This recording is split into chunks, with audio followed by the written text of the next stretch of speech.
ఓం నమః శివాయ శ్రీమాత్రే నమః. మిత్రులకి, శ్రేభిలాషులకి, అలాగే నన్ను ఇంతగా ఆదరిస్తున్న యూట్యూబ్ ప్రేక్షకులకి పేరు పేరు ధన్యవాదాలు. మిత్రులారా, మీ అందరికీ పరాదేవత ఎల్లవేళలా మీతో ఉండి మీ మనోవాంఛ నెరవేర్చాలని మనస్ఫూర్తిగా కోరుకుంటున్నాను. మనం ఈ వీడియోలో చాలామంది గురువుగారు మేము జాతకాన్ని పరిశీలింప చేసుకున్నామండి.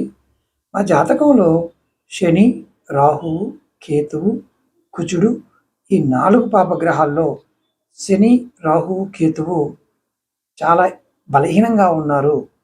దానివల్ల మాకు సమస్యలొస్తున్నాయి. వాటి నుంచి బయటపడలేకపోతున్నాము అని చాలామంది అన్నారు. నిజంగా జాతకం చూయించుకున్నా, జాతకం చూపించుకోకపోయినా కొన్ని లక్షణాలు కనిపిస్తాయి. ఆ లక్షణాలు బట్టి మనం జాతకంలో అటువంటి గ్రహదోషం ఉందని గుర్తించవచ్చు. ఈ 3 గ్రహాలకు సంబంధించిన దోషాలు ఎలా ఉంటాయి? వాటిని ఎలా గుర్తించాలి? నేను మీకు ఈ వీడియోలో చెప్తాను. రావణ సంహితలో శనికి, రాహువుకి, కేతువుకి ఈ 3 గ్రహాలకు సంబంధించిన సమస్యలున్నప్పుడు, శని అంటే గ్రహాలు బలహీనంగా ఉన్నప్పుడు ఎటువంటి పరిహారాలు చేసుకుంటే బలపడతాయి, ఎటువంటి ఫలితాలు కలుగుతాయి చూడడం జరిగింది. ముందు నేను మీకు ఒక్కొక్కటి వివరిస్తాను.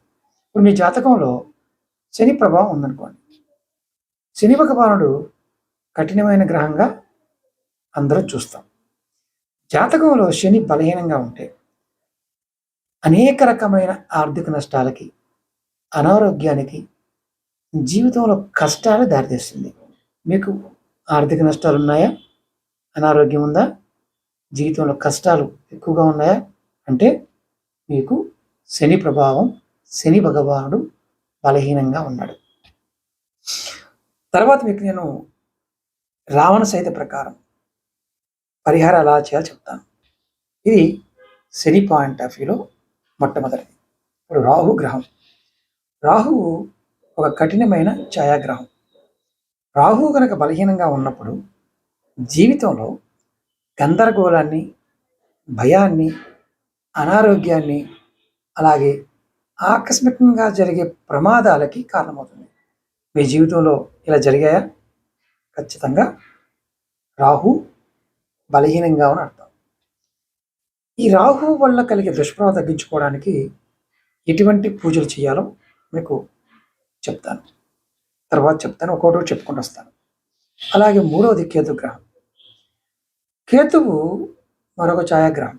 రాహువు తల అయితే కేతువు మొండం. రాహువు జ్ఞానేంద్రియాల్లో కన్ను, ముక్కు, చెవి, నాలిక అంటే నోరుని వీటితో పనిచేస్తాడు. కేతువు తల లేకుండా ఉండడం వల్ల నిర్ణయాలు తీసుకుంటూ ఉంటాడు, డైరెక్ట్గా చేస్తూ ఉంటాడు. కేతువు ముందు ఆధ్యాత్మికంగా పెంచుతాడు, ఒంటరితనాన్ని, మోక్షాన్ని కూడా చూపిస్తాడు. బలహీనంగా ఉన్నప్పుడు మానసిక సమస్యలు, ఆర్థిక నష్టాలు, కీర్తికి సంబంధించిన నష్టాలు దారితీస్తాయి. మనం ఎటువంటి పరిహారాలు చేస్తే బయటపడతామో మీకు వివరిస్తాను. అలాగే మీకు ఈ వీడియో నచ్చినట్లయితే లైక్ చేయండి, ఛానల్ని సబ్స్క్రైబ్ చేసుకోండి. ఈ వీడియోని మీ మిత్రులకి, మీ శ్రేయోభిలాషులకి, మీ కుటుంబ సభ్యులకు షేర్ చేసి వారు ఇటువంటి సమస్యలతో బాధపడుతూ ఉంటే ఖచ్చితంగా ఈ పరిహారాలు చేసుకోమని వాళ్ళకి రికమెండ్ చేయండి. మీ సోషల్ మీడియా గ్రూపుల్లో, వాట్సాప్ గ్రూపుల్లోనూ, ఫేస్బుక్ గ్రూపుల్లోనూ, ట్విట్టర్లోనూ, ఇన్స్టా గ్రూపుల్లో మీరు షేర్ చేయడం వల్ల కూడా 10 మంది మిత్రులకి లాభం కలుగుతుంది. ముందు ముఖ్యంగా శని ప్రభావాన్ని బలహీనంగా ఉంటే ఎలా తగ్గించుకోవాలో చెప్తాను. ముఖ్యంగా శని మూల మంత్రాన్ని జపించేయాలి. ఓం శం శనిశ్చరాయ నమః. ఈ మంత్రాన్ని నిరంతరం జపించడం ద్వారా లేదా రోజు 108 సార్లు ఈ మంత్రాన్ని జపించడం ద్వారా శని భగవానుడి యొక్క ప్రతికూల ప్రభావాన్ని తగ్గించుకోవచ్చు మనందరి మనంగా. అలాగే శని భగవానుడి యొక్క వైదిక మంత్రాలు కూడా ఉంటాయి. బ్రాహ్మణోత్తములు జాతకరీత్యా శని భగవానుడి యొక్క ప్రభావానికి లోనైతే శని వైదిక మంత్రాన్ని జపం చేయవచ్చు. అలాగే ఇప్పుడు శని యంత్రాన్ని కూడా మనం ఎలా తయారు చేసుకోవాలో చెప్తాను. మీరు ఏదైనా ఒక రావి చెట్టు దగ్గరికి వెళ్ళండి. చెట్టుకు నీరు పోసి నమస్కారం చేసి ఒక 4 అంగుళాల సైజు వెడల్పు పొడవు ఉన్న చతురస్రాకారంలో ఒక రావి చెట్టు బెరడుని కట్ చేసుకొని తీసుకోండి. ఆ యంత్రాన్ని తయారు చేసుకోవడానికి ముందు ఈ బెరడు తెచ్చుకున్నారు కదా, దాని మీద నల్లని ఇంక్ పెన్తో కానీ లేదా బొగ్గుతో కానీ శని భగవాని యంత్రాన్ని గీసుకోండి. తర్వాత యంత్రానికి పూజ చేయండి. శనివారం రోజున ఈ యంత్రాన్ని కనుక పూజించడం వల్ల శని దోషం తగ్గుతుంది. పూజించే సమయంలో శని మంత్రాన్ని జపించడం వల్ల యంత్రానికి శక్తి లభిస్తుంది. అలాగే శని భగవానుడికి పూజలతో పాటు ఉపవాసాలు కూడా చేస్తూ ఉంటారు.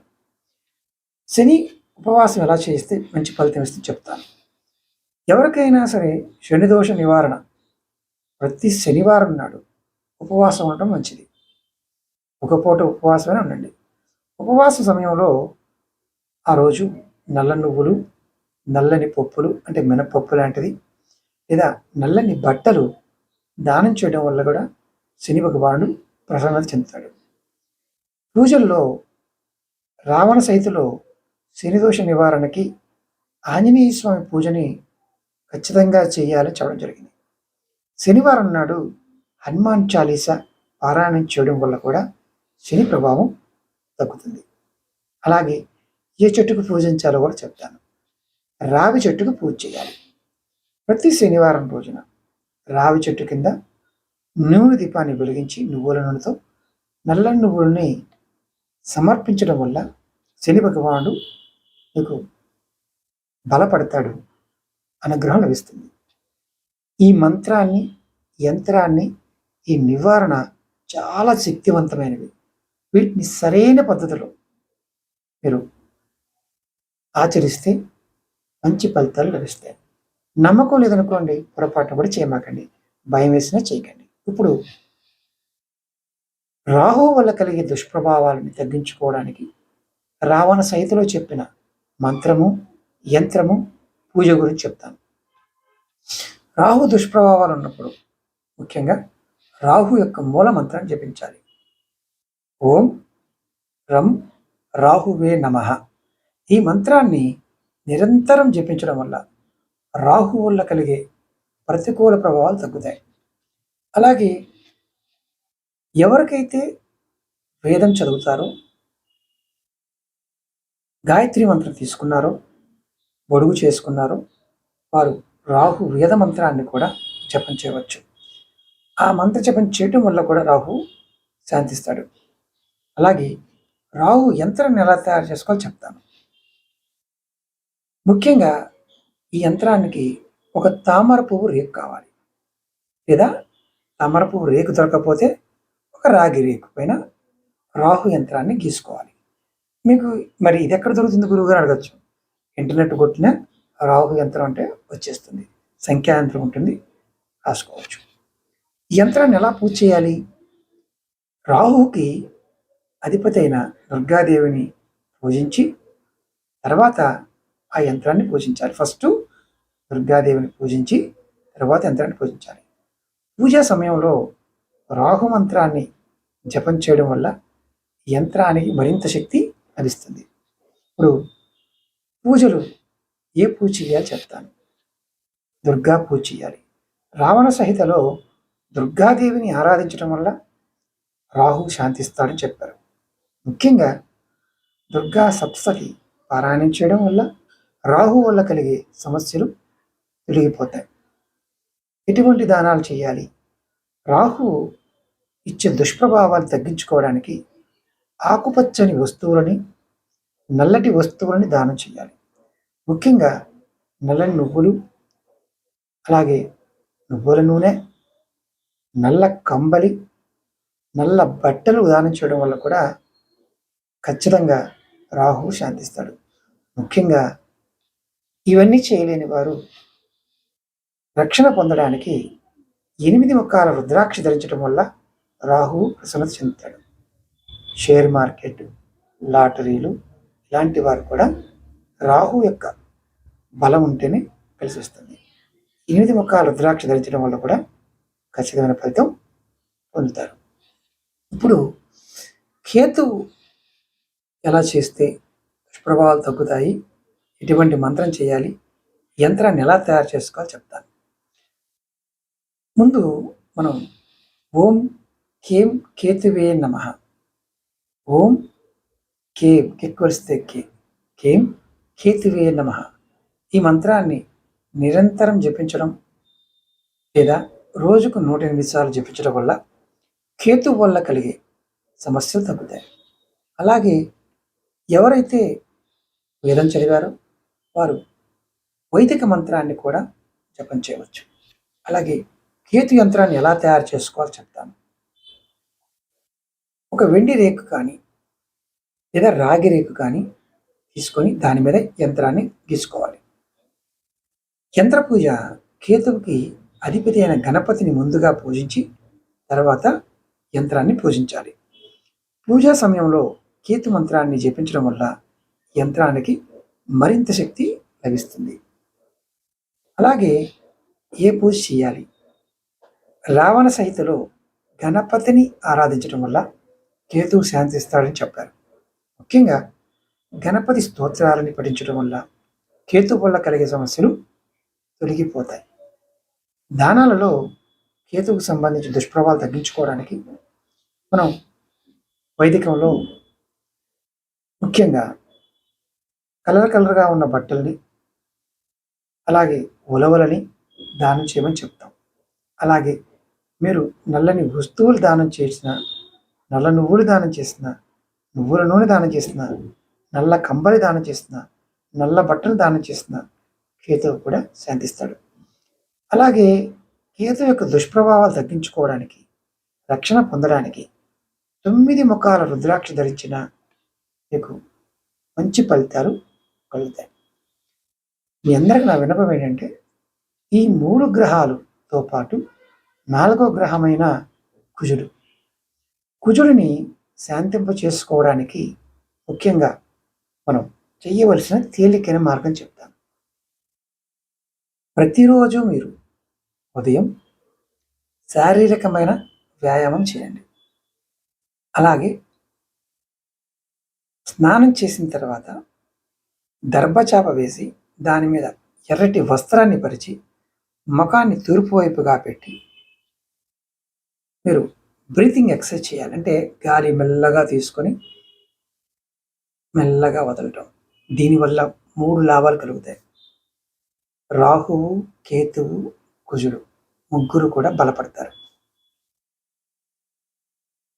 ప్రతిరోజు 10 నిమిషాలు బ్రీతింగ్ ఎక్సర్సైజ్ చేయడం, ప్రతిరోజు ఒక 20 నిమిషాలు శారీరకమైన వ్యాయామం చేయడం వల్ల రాహువు, కేతువు, కుజుడు ముగ్గురు కూడా యోగకారకులుగా మారుతారు. ఒక 45 రోజులు చేసిన తర్వాత కానీ మీకు ఫలితం అనేది కనిపించదు. ఇది మీరు రావణ సహితలో ఉన్న సమ్మతమైన విషయాలు చెప్తున్నాను. విధి విధానాన్ని పాటించాలి. నెక్స్ట్ వీడియోలో నేను రావణ సహితలో రావణాసురుడికి శివభగవానుడు చెప్పిన కొన్ని పరిహారాలు తేలికని చెప్పడానికి ప్రయత్నం చేస్తాను. పెద్ద వీడియో అవుతుంది కూడా, పూర్తిగా చూడ ప్రయత్నించండి. మీ జీవితంలో ఆచరించండి. రావణుడి పేరుతో శివభగవానుడు మనకి చెప్పిన పరిహారాలు. ఓకే మిత్రులారా, మీకు ఎవరికైనా సరే జాతక సమస్యలు ఉండి వాటికి పరిష్కారాలు తెలుసుకోవాలన్నా, సమస్యలు ఉండి సమాధానాలు తెలుసుకోవాలనుకున్నా 9440593655 ఈ నెంబర్కి కాంటాక్ట్ చేసి అపాయింట్మెంట్ తీసుకోవచ్చు. ఈ రాబోతున్న దీపావళి ధనత్రయోదశికి చాలామంది అడుగుతున్నారు, గురువుగారు మీరు పాత వీడియోస్ షేర్ చేస్తున్నారు, అందులో డేట్ తేడా ఉంది. ఇబ్బంది ఏమీ లేదు, మీరు పాత వీడియోలో కూడా ఈ సంవత్సరం చేసుకోవచ్చు. తాంత్రిక వస్తువుల్లో ఏది తీసుకోవాలి అని చాలామంది అడుగుతున్న వారికి హతజోడి తీసుకోండి, చాలా శక్తివంతమైంది. వాటి గురించి కూడా వీడియోలు చేయడం జరిగింది. అవి కూడా మీకు మన విలేజెస్లో ఉంటాయి. ఎందుకంటే చాలా పవర్ఫుల్ సమయాన్ని వినియోగించుకోగలిగితే ఫలితాలు ఉంటాయి. ఓకే మిత్రులారా, ఓం నమః శివాయ, శ్రీమాత్రే నమః.